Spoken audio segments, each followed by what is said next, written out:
Filipenses capítulo 4, versículos 10 a 16,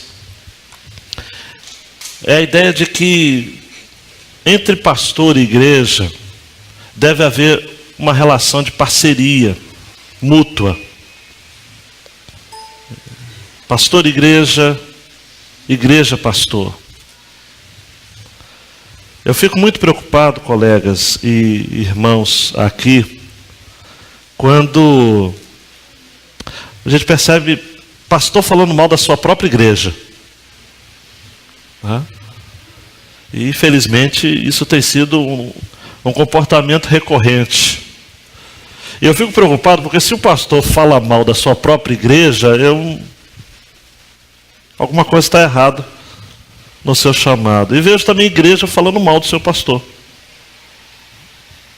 Quando na realidade ambos precisam estabelecer uma relação de parceria, de cuidado mútuo.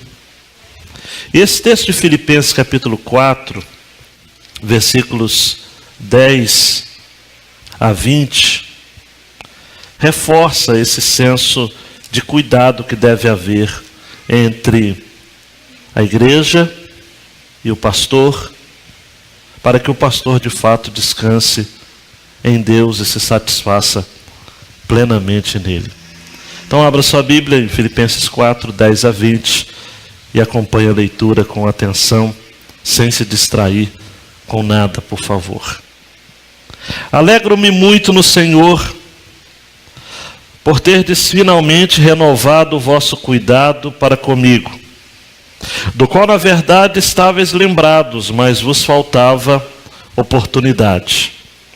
Não digo isso por causa de alguma necessidade, pois já aprendi a estar satisfeito em todas as circunstâncias em que me encontre. Sei passar necessidade e sei também ter muito. Tenho experiência diante de qualquer circunstância e em todas as coisas, tanto na fartura como na fome, tendo muito ou enfrentando escassez. Posso todas as coisas naquele que me fortalece. Todavia fizestes bem em participar da minha aflição. Sabeis, ó Filipenses, que no princípio do Evangelho, quando parti da Macedônia, nenhuma igreja se comunicou comigo quanto a dar e a receber, mas somente vós. Pois enquanto eu estava em Tessalônica, supristes as minhas necessidades, não só uma vez, mas duas. Não que eu procure doações, mas procuro fruto que amplie o vosso crédito. Mas tenho tudo, até em excesso. Tenho amplos suprimentos. Depois que recebi de Epafrodito o que enviaste, como aroma suave, como sacrifício aceitável e agradável a Deus. O meu Deus suprirá todas as vossas necessidades, segundo sua riqueza na glória em Cristo Jesus. Ao nosso Deus e Pai, seja dada a glória pelos séculos dos séculos. Amém. Essa carta, como todas as outras, tem um contexto. Paulo está escrevendo a carta aos Filipenses enquanto ele está preso em uma prisão domiciliar. Atos vai terminar o registro no capítulo 28, versículos 30 e 31, dizendo que Paulo morou durante 2 anos inteiros na casa em que havia alugado e recebia todos que o visitavam, pregando o reino de Deus e ensinando as coisas concernentes ao Senhor Jesus Cristo com toda a liberdade, sem impedimento algum. Então, só para você ter uma ideia, era o ano 60 depois de Cristo, e Paulo permaneceu 2 anos, até 62, em uma casa que ele próprio havia alugado, num bairro que não era um bairro nobre, mas também não era um bairro excessivamente pobre. E ele, com os seus recursos de familiares e sobretudo das ofertas que igrejas como a igreja de Filipenses, aos Filipenses, ou dos Filipenses, ministrava a ele conseguiu ter uma vida realmente. Prisão domiciliar, amados, por exemplo, não havia tornozeleira zeleira eletrônica, ele usava correntes normais mesmo. Então, se ele fosse para o quarto, ele saía arrastando a corrente para o banheiro e não havia uma liberdade de locomoção, mas havia liberdade para que ele recebesse visitas e que ele pregasse também o Evangelho. No ano 61, exatamente na metade desse período que ele esteve preso domiciliarmente, ele escreve algumas cartas, a saber, carta aos Efésios, carta aos Colossenses e carta aos Filipenses. É sabido, talvez outras cartas tenham sido escritas num dos dois outros períodos de encarceramento, tanto em Cesareia quanto em Corinto, e possivelmente as cartas derradeiras no outro período em que ele vai ser preso, mas já não numa casa, mas ele vai ser preso no calabouço e fica lá aguardando a sua morte a mando de Nero. O diferencial dessa carta, amados, que Paulo escreve aos Filipenses, é que, paradoxalmente, do que é aquilo que a gente pode esperar, essa é a carta da alegria. Por 10 vezes Paulo usa esta palavra ou uma palavra correlata. E ele fala com muito carinho da igreja de Filipos. Era uma igreja que ele havia plantado, talvez você se lembre, em Atos capítulo 16. Paulo plantou essa igreja quando ouviu de Deus, do próprio Deus, de um anjo, em uma visão, de um homem da Macedônia, e Filipos é a capital da Macedônia, onde hoje é a Grécia, logo na entrada da Europa. Então, a primeira igreja na Europa foi a igreja de Filipos, e um anjo apareceu dizendo o seguinte: vem para a Macedônia, um homem, e ajuda-nos. Paulo atende este convite, chega na cidade de Filipos, e ao invés de encontrar um grupo grande de crentes, ele vai encontrar um grupo de mulheres que oravam em volta de um rio, à beira de um rio. E você conhece a história que, a partir da casa desta mulher chamada Lídia, ele estabelece o seu ministério. Mais tarde ele vai encontrar uma jovem escrava, adivinha, serva de um demônio chamado Pitom. E essa jovem escrava dava muito lucro aos comerciantes da cidade, porque ela adivinhava as questões das cotações, das bolsas e tudo. Se o nosso ministro da Fazenda tivesse acesso a uma pessoa com divindade assim, facilitaria muito o trabalho dele, claro, como servo de Satanás. E esta mulher era serva de Satanás, e quem a contratava era realmente ainda muito mais responsável espiritualmente, porque ela era uma escrava, era uma mulher estrangeira que não tinha realmente qualquer outro direito a não ser cavalo do diabo. Paulo a libertou. Os homens poderosos da cidade de Filipos, contrariados com a perda dos seus lucros, mandaram prender o apóstolo. O apóstolo recebe chibatadas junto com Silas, o seu colaborador, e vai parar na prisão. E aí o diabo gareja ou ri e entra em comoção, cheio de gargalhadas, dizendo: acabou a igreja. Acabou a igreja, nada. Acontece um terremoto e o carcereiro e sua família são convertidos, e a igreja, que era só da casa de Lídia, passou a ser também na casa do carcereiro, e a igreja cresce a despeito de todo o contexto difícil. Paulo está preso então e se lembra: poxa, eu vou escrever esta carta. Mas essa carta foi originada também de uma visita. Paulo deixa a igreja de Filipos, e como ele sempre fazia, ele deixa um pastor lá. E deixou na cidade de Filipos, na igreja de Filipos, um pastor chamado Epafrodito.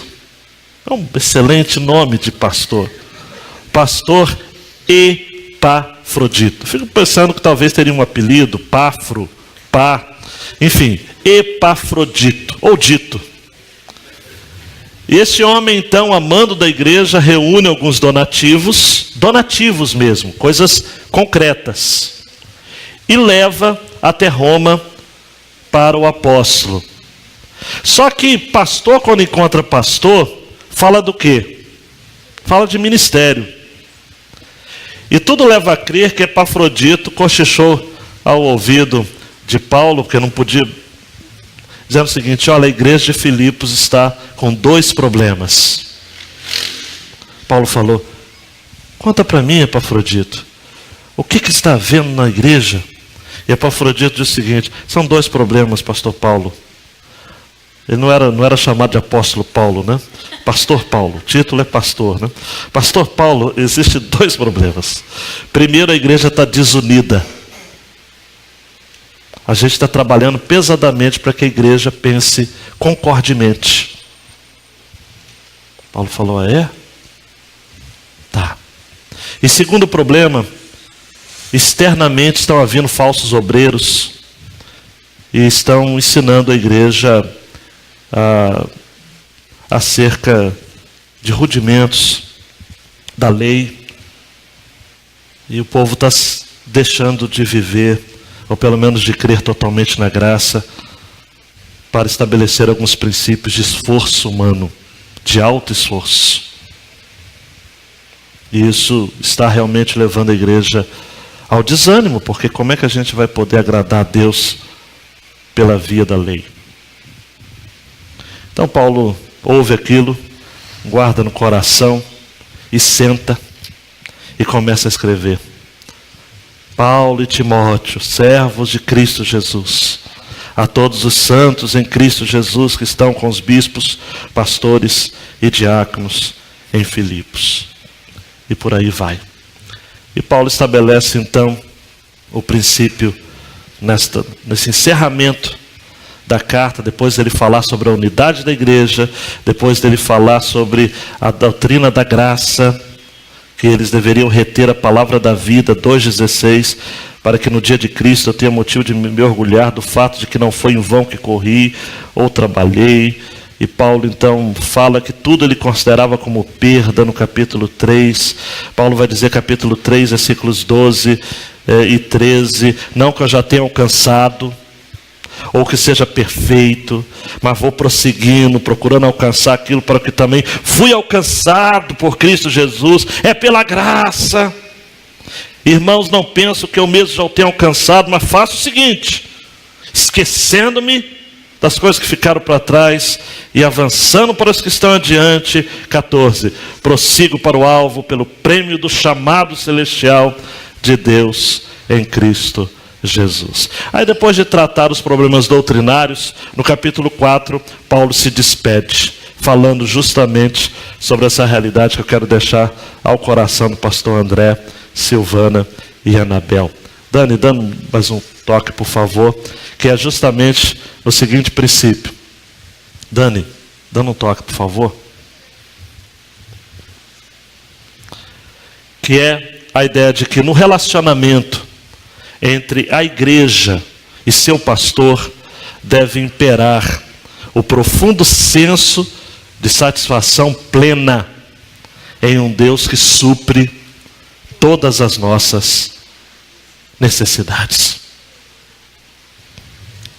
No relacionamento entre a igreja e seu pastor deve imperar o profundo senso de satisfação plena em quem?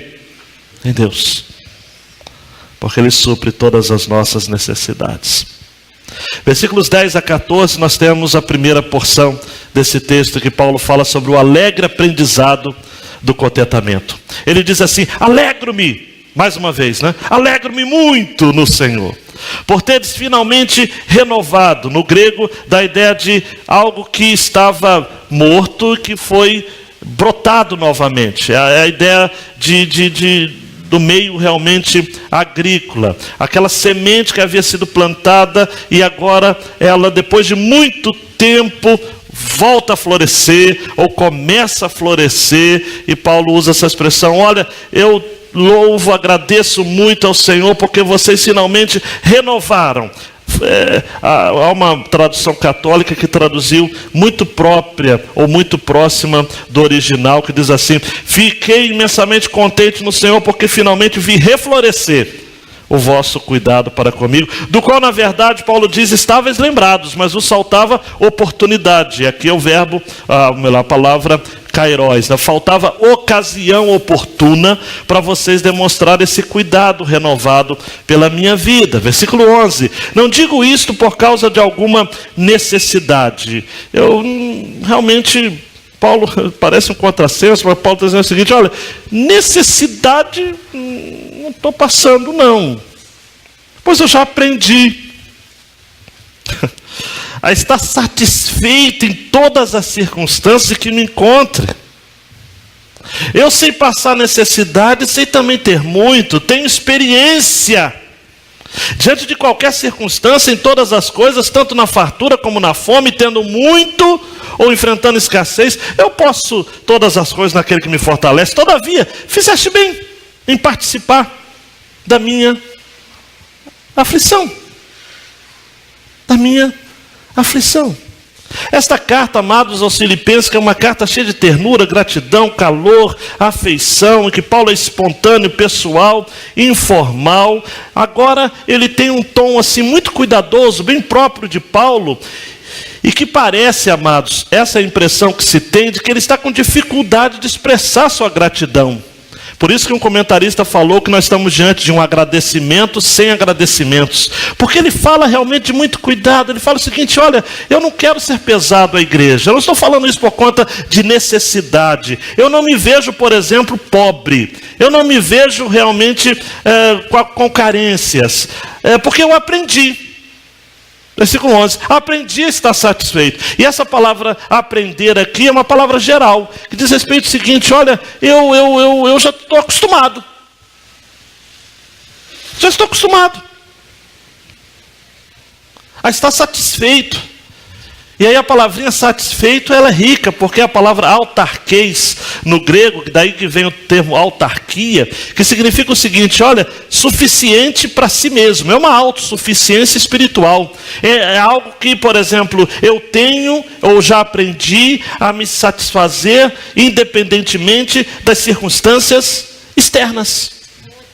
A ideia aqui de autossuficiência não é a autossuficiência que é provocada pelo orgulho, mas é a autossuficiência que é resultado da fé de que as circunstâncias exteriores não nos definem. Nós não somos o que temos, nós somos o que somos por conta da graça, do favor do Senhor. Por isso que um puritano muito especial, chamado Jeremiah Burroughs, vai dizer que contentamento cristão é aquele estado doce, interior, sereno, gracioso de espírito, que livremente se submete e se delicia na disposição sábia e paternal de Deus em toda e em qualquer situação. Precisa repetir? A ideia de estar satisfeito? A ideia de estar contente? Aprendi a estar satisfeito? Aprendi a estar contente? Estado doce, interior, sereno, gracioso de espírito, que livremente se submete e se delicia na disposição sábia e paternal de Deus em toda e qualquer situação.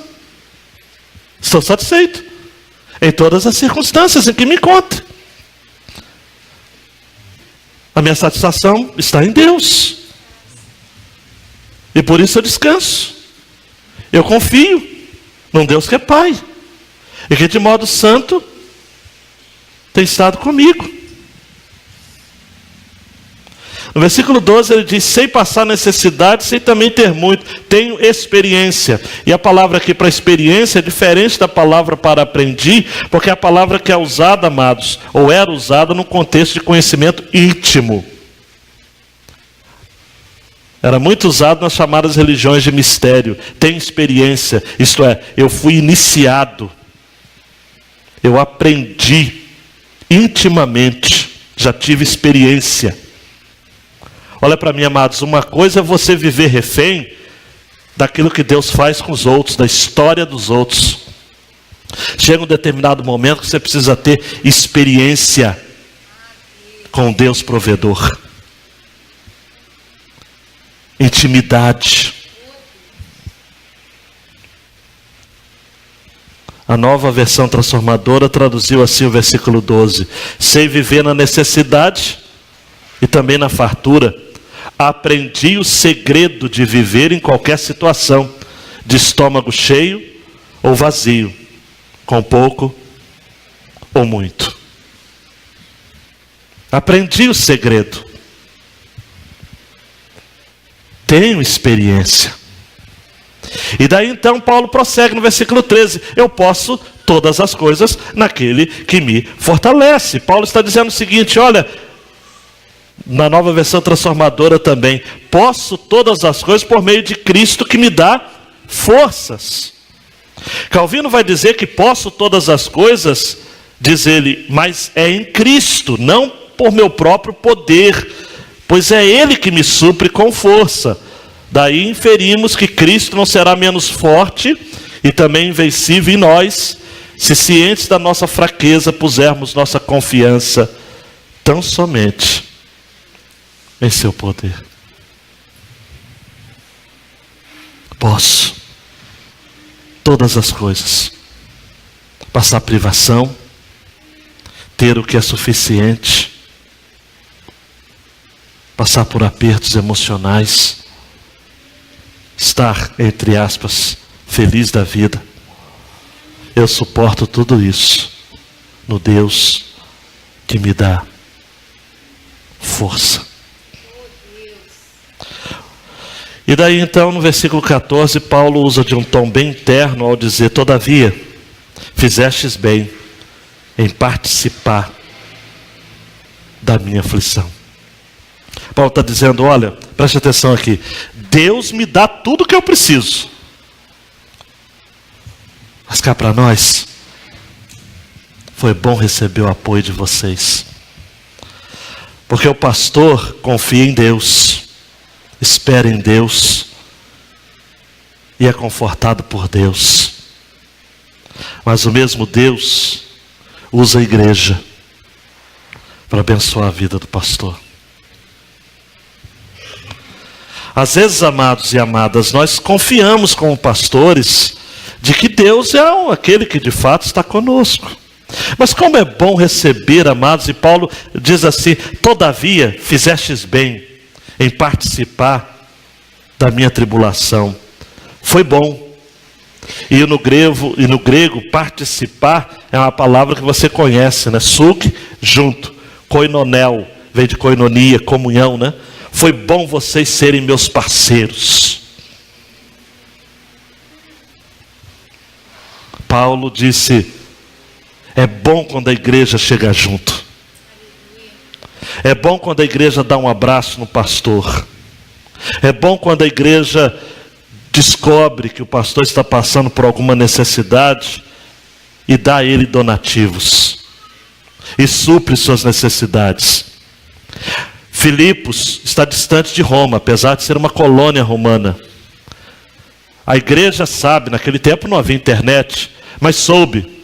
Paulo está preso, mas ele pode receber visita. Eu imagino que Epafrodito reúne a igreja e levanta um diácono e diz: pastor, eu faço uma proposta, que a igreja reúna alguns donativos e mande para o senhor visitar o nosso pastor fundador. Epafrodito, pastor, nós temos uma dívida para com este homem. Ele plantou a nossa igreja num tempo muito difícil.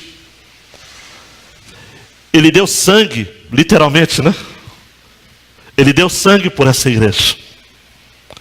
Eu fico imaginando, amados, imagina comigo que o carcereiro com a sua família levanta a mão na assembleia e diz o seguinte: pastor Epafrodito, concordo plenamente. Pastor Paulo esteve lá em casa, ele me batizou junto com a minha família. Eu ia me matar naquela noite do terremoto.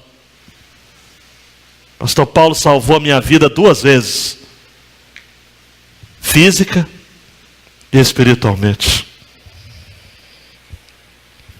Por isso o carinho que o apóstolo Paulo tem para com a igreja. No capítulo 1 da carta, por exemplo, versículos 4 a 6, Paulo diz assim: fazendo sempre súplicas por todos vós em todas as minhas orações com alegria, em razão da vossa cooperação na causa do Evangelho desde o primeiro dia até agora. E estou certo disso, aquele que começou a boa obra em vós irá aperfeiçoá-la até o dia de Cristo Jesus. Havia uma empatia, uma relação de carinho entre pastor e igreja que deve, amados, impactar nossa vida. Pastor que não tem carinho para com a igreja, igreja que não tem carinho para com o seu pastor, está fora da visão de Deus para o ministério. A segunda porção, Dani e amados, 15 a 20, Paulo desenvolve aqui aquilo que eu chamo de humildade de quem aprendeu a receber. Versículo 15 ele fala: sabeis, ó Filipenses, que no princípio do Evangelho, quando parti da Macedônia, Atos 16, nenhuma igreja se comunicou comigo quanto a dar e receber, mas somente vós. Quando eu saí da Macedônia, deixando uma igreja estabelecida aí, nenhuma igreja, amados, eu fico pensando, será que Paulo está falando aqui com uma ponta de mágoa, de ressentimento? Eu creio que não, mas ele está sendo verdadeiro. As outras igrejas não manifestaram ajuda, só vocês. Então Paulo está agradecido e diz assim: olha, pois enquanto eu estava em Tessalônica, supristes as minhas necessidades, não só uma vez, mas duas. Paulo diz: olha, vocês são meus parceiros mesmo, vocês estão em koinonia comigo, porque usa essa palavra koinonia no original no versículo 15, se comunicou comigo, estiveram em comunhão comigo. Aí Paulo tem a preocupação de ser ético, de não ser pesado, de não ser alguém interesseiro. A diferença de muitos pastores dos nossos dias hoje, vulgos pastores, Paulo não queria favorecesse a si mesmo. De algum modo Paulo não queria se fazer de coitado para poder receber ofertas constantes. Paulo disse o seguinte ao final, olha, no versículo 17: não que eu procure doações, mas eu procuro o fruto que amplie o vosso crédito. Aí Paulo usa uma figura do mundo da economia, dizendo o seguinte: o que eu quero, olha para mim, é que vocês, ao darem para mim, Provérbios vai dizer, quem dá aos pobres empresta a Deus, né? Eu quero que vocês, ao darem essas ofertas para mim, sejam os maiores beneficiários e beneficiados. Eu quero que aumente o crédito de vocês com aquele que é o Senhor da igreja. Eu quero o fruto que amplie o crédito de vocês para com Deus e não para comigo. Até mesmo porque, versículo 18, eu tenho tudo, até em excesso. Tenho amplos suprimentos, depois que recebi de Epafrodito que enviaste, como aroma suave, como sacrifício aceitável e agradável a Deus. Paulo até usa o Antigo Testamento e diz o seguinte: olha, o que vocês me fizeram foi uma oferta sacerdotal. O que vocês me fizeram não foi para mim, foi para Deus. Agora eu tenho tudo o que preciso. As ofertas, as contribuições, olha, me foram muito úteis. E eu recebi como um sacrifício realmente de aroma suave a Deus. Mateus 25:40, Jesus vai dizer: em verdade vos digo que quando fizestes a um destes meus pequeninos, a mim o fizestes. Paulo está dizendo o seguinte: olha, vocês fizeram para Deus, e Ele vai estar olhando para vocês. E aí, amados, Paulo termina com uma doxologia, com uma expressão de adoração. O meu Deus suprirá todas as necessidades de vocês, de acordo com as suas gloriosas riquezas em Cristo Jesus. A nosso Deus e Pai seja glória para todos sempre, amém. Eu fico imaginando que Paulo está escrevendo e de repente ele fala o seguinte: olha, tá bom, deixa eu parar de falar, porque senão eu vou falar coisa que não devo, eu vou acabar, chega, eu vou dar glória para Deus, eu vou orar para Deus. O pastor, amados, não pode falar tudo que está na sua cabeça. Ele tem que saber parar para dar glória a Deus e para pedir para Deus, de fato, completar a obra. Por isso que Paulo termina dizendo o seguinte: olha, o meu Deus, Filipenses, o meu Deus suprirá todas as vossas necessidades. Porque Paulo é consciente, amados, preste atenção, que muitas daquelas ofertas que ele havia recebido eram de pessoas pobres, famílias que se sacrificaram para poder contribuir. Então Paulo, de maneira alguma, fez questão de se aproveitar da sua posição apostólica. Não, ele disse: olha, o meu Deus vai suprir as vossas necessidades, segundo sua riqueza na glória, em Cristo Jesus. E aí no 20 já muda, né? Ao nosso Deus e Pai seja dada glória pelos séculos dos séculos. Amém. André, Silvana, Anabel, pastores, igreja, vamos guardar algumas coisas no coração? Vamos às aplicações. Primeiro, nós temos de entender, amados, que as pessoas nem sempre terão oportunidade de fazer por nós o que esperamos delas. Por isso que Paulo começa essa porção dizendo o seguinte: olha, eu me alegro muito por vocês terem renovado o cuidado finalmente, mas eu sei que vocês se lembravam, faltava oportunidade. Olha para mim, não era uma expressão assim apenas demagógica. Paulo está dizendo o seguinte: olha, eu até entendo que vocês queriam me ajudar, mas faltava oportunidade. Nós precisamos entender, amados, de que as pessoas que estão conosco, nem sempre elas vão ter oportunidade de fazer aquilo que a gente espera delas. E se nós ministramos na casa de Deus, esperando reconhecimento, apoio, cuidado das pessoas, nós somos perdidos. É aquela história, amados, eu digo isso aos nossos pastores aqui e àqueles a quem eu tenho a oportunidade de ministrar. O pastor recebe cuidado da igreja como bônus. Não deve esperar por. Mas se vir, aproveite cada momento. Porque as pessoas muitas vezes não têm oportunidade, são tímidas. Dificilmente as pessoas vão chegar e falar: pastor, eu te amo. Pastor, nós precisamos só conversar. Aí você já fica pensando: é bomba. A pessoa não conversa coisas boas. Pastor, precisamos conversar. Estou com uma bênção aí para contar. Difícil, hein? As pessoas nos procuram quando tem alguma coisa errada, ou com as suas vidas, ou com a igreja. Mas quando vem, quando elas encontram oportunidade, por isso que a gente... eu não sei se vocês estão entendendo. Nem sempre eles vão ter oportunidade de fazer o que a gente espera. Por isso que a gente não deve esperar. Mas quando vem, André, aproveita. Porque vão ser momentos raros. E deve valer para os outros momentos em que você vai malhar em ferro frio.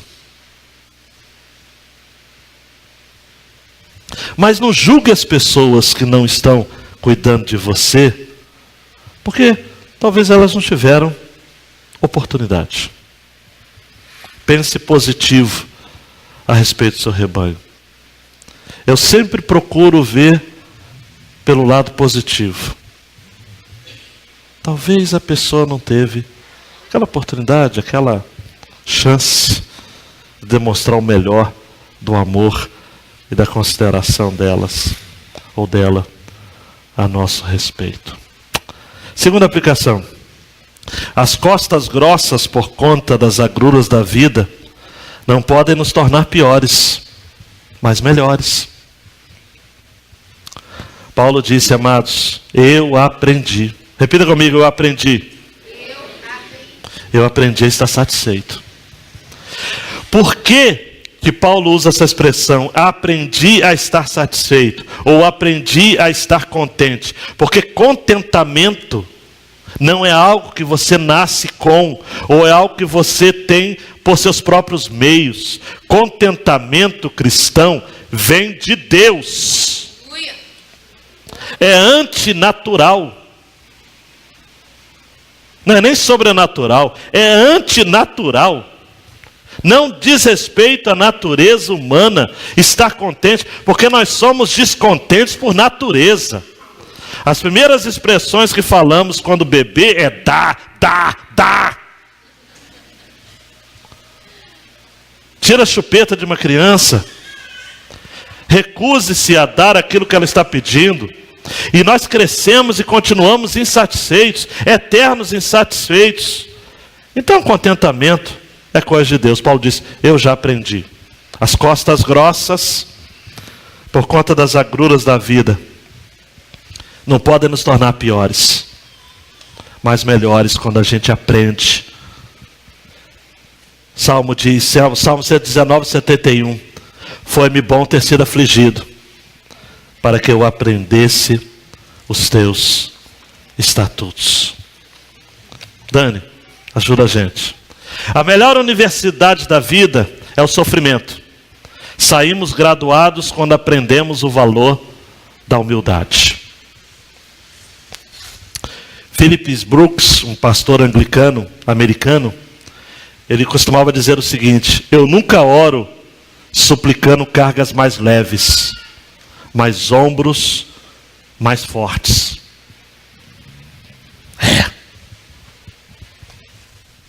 Cargas leves, não, mas ombros mais fortes.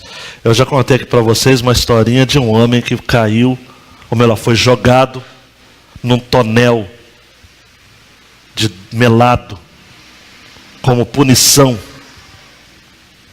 E era muito melado, foi uma punição, ele ia morrer. Mas na hora, ele teve um súbito, um insight, que ele disse o seguinte: Senhor, aumenta a minha língua para eu aproveitar bem essa oportunidade.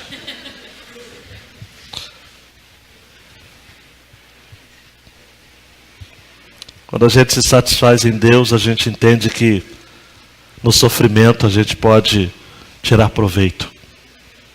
E a gente sai graduado, né? Com honra ao mérito, quando a gente aprende que justamente não somos nada sem Deus. E a gente sai falando como salmista no Salmo 73, 25 e 26.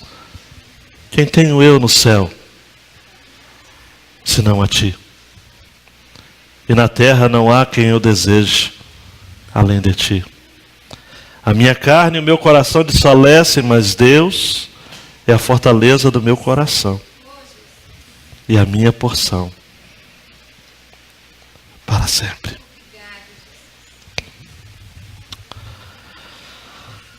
Dani, por favor. Não podemos nos isolar na montanha da autossuficiência humana. Sempre vamos depender de alguém para crescermos como pessoas.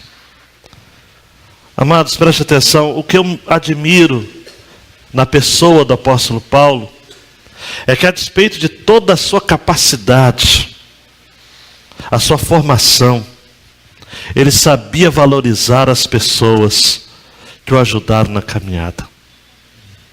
Acerca de Epafrodito, por exemplo, ele mantém com Epafrodito uma dívida. Mas você vai conhecer também um sujeito chamado Onesíforo, que Paulo chega a dizer para esse tal de Onesíforo assim: esse Onesíforo sacrificou o próprio pescoço por mim, porque ele diligentemente me procurou até achar. E esse diligentemente me procurou, que Paulo estava preso, não mais na sua casa, mas já na Vila Ápia, lá em Roma. E os presos não eram conhecidos por nomes, os presos eram conhecidos por números. E Onesíforo, esse cidadão, ficou visitando cadeia por cadeia em Roma, muitas cadeias, até encontrar Paulo, sem saber o número. E Paulo escreve dizendo o seguinte: olha, Epafrodito me recreou o coração. Paulo, que havia brigado com João Marcos, quando ele havia chorado com saudade da mamãe, e Paulo manda João Marcos embora, mais tarde ele vai escrever a Timóteo dizendo o seguinte: olha, me traz João Marcos, ele me é muito útil. Aquele bebê chorão, mas ele me é muito útil. Paulo reconhece que precisa das pessoas. André, reconheça, você precisa das pessoas. Você sempre vai precisar de um Barnabé, alguém acima de você para lhe orientar. E você sempre vai precisar de um Timóteo, alguém abaixo de você para você ministrar e mentorear. Sozinho não dá. E vez por outra você vai precisar de um Silas, alguém do seu lado, para caminhar junto. Não dá, Everson, Alci, Alessandro, André. Se o Léo tivesse aqui, ele concordaria comigo, e tantos outros. Não dá para caminhar sozinho. Não dá. Nós crescemos quanto pessoas. E um diácono pode nos ministrar, um irmãozinho mais simples pode nos ministrar. Uma criança, quantas vezes eu estou aqui com a minha alma cansada e abatida, gente, de preocupações. Teve um dia, eu não vou declinar o nome da criança para não expô-la. Eu estava assim, vindo de uma série de conferências, acredito, e outras preocupações mais, a ser mais correto. Depois de algum tempo eu saí de férias e retornei, aí preocupado com o início dos trabalhos do ano, e uma criancinha aqui da igreja me abraçou nas minhas pernas e disse assim: o senhor faz falta aqui. Senti a sua falta. Nós precisamos das pessoas. Pessoas precisam de pessoas. E por fim, Dani e amados, como eu falei em Epafrodito, quem não gostou do nome de Epafrodito para o seu futuro filho? O nome dele significa amável, encantador e simpático. É tudo isso num nome só. Deus sempre nos enviará um Epafrodito para nos presentear com donativos nos momentos em que nos sentirmos sozinhos. Em Filipenses 2:25, Paulo diz: julguei contudo necessário mandar-vos Epafrodito, meu irmão e cooperador, e companheiro nos combates, e vosso enviado para prover as minhas necessidades. Por que essa fala? Epafrodito visita o apóstolo na prisão, e Paulo diz o seguinte: espera mais um pouquinho para você voltar para Filipenses, que eu quero que você leve uma coisa para aquela igreja. Que coisa que Paulo mandou por Epafrodito? Essa carta, a carta aos Filipenses.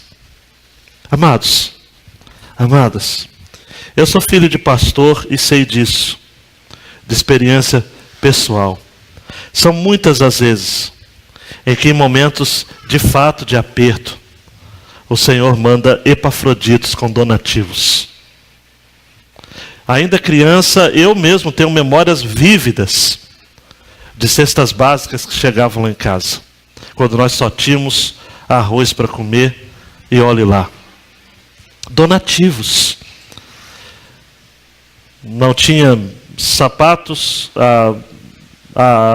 em muitos, ou diversificados, e via alguém e doava. Qual o seu número? O número das crianças. E ganhei sapatos, tênis, bermudas, camisas. Eu lembro, tenho essa imagem de criança, do meu pai e da minha mãe chegando em casa com alguma coisa, ou de algum irmão que batia na porta para dar um frango, para levar uma compra. Meu pai, no início do ministério, pastoreava igrejas do interior paulista, chegou a pastorear 5 igrejas. Depois foi missionário em Mato Grosso do Sul. Eu lembro disso. Eu lembro. Donativos. Já vivi isso. Por isso, pastor André, caminhando para o final, ministério a gente tem que ter amor. O R. Wisby vai dizer que a razão do ministério é o amor. O ministério seria muito mais fácil se tudo o que tivéssemos de fazer fosse apenas obedecer a uma série de regulamentos. Mas então não amadureceríamos ou seríamos capazes de ajudar os outros a amadurecer. E o R. Wisby termina: a coisa mais sensível do ministério é o coração do pastor. Se você o tem, não perca. Se não tem, peça a Deus que lhe dê. Custe o que custar. Tem que ter amor. No relacionamento entre igreja e seu pastor, deve imperar o profundo senso de satisfação plena. É um Deus que supre todas as nossas necessidades.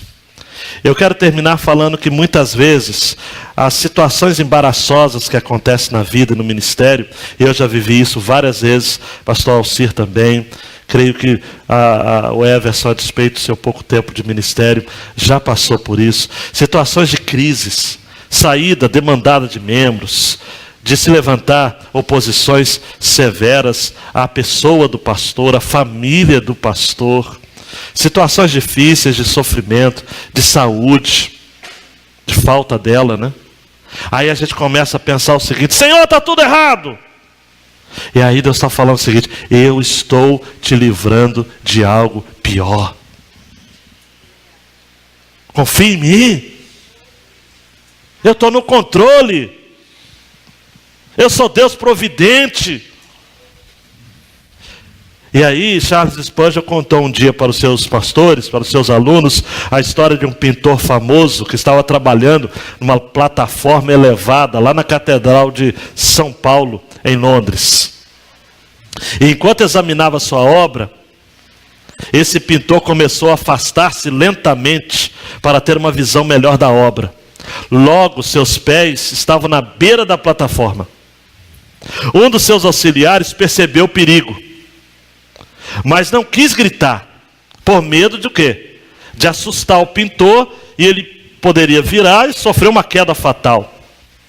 Aquele auxiliar pensou rápido, e pegou um pincel, mergulhou na tinta, e jogou na obra do artista. O artista, quando viu sua obra danificada, e ficou enfurecido, foi na direção do seu auxiliar para repreendê-lo severamente. Mas depois percebeu que a destruição da sua obra, não destruição, mas a ruína, significou também a salvação de sua vida. E ele agradeceu aquela situação. Aí Spurgeon terminava dizendo o seguinte: nossas aflições são misericórdias de Deus.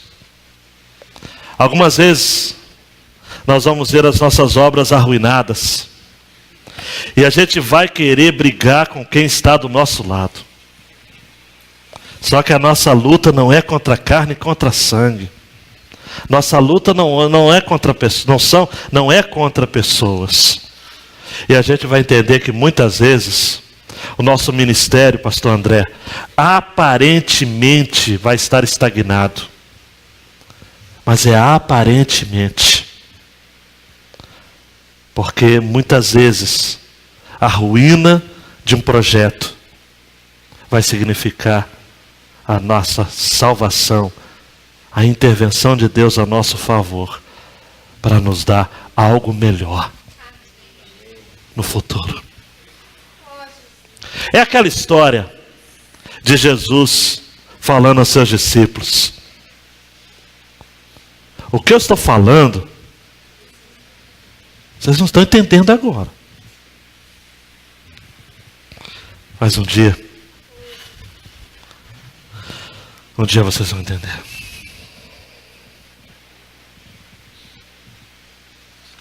Consagre suas vidas, irmãos.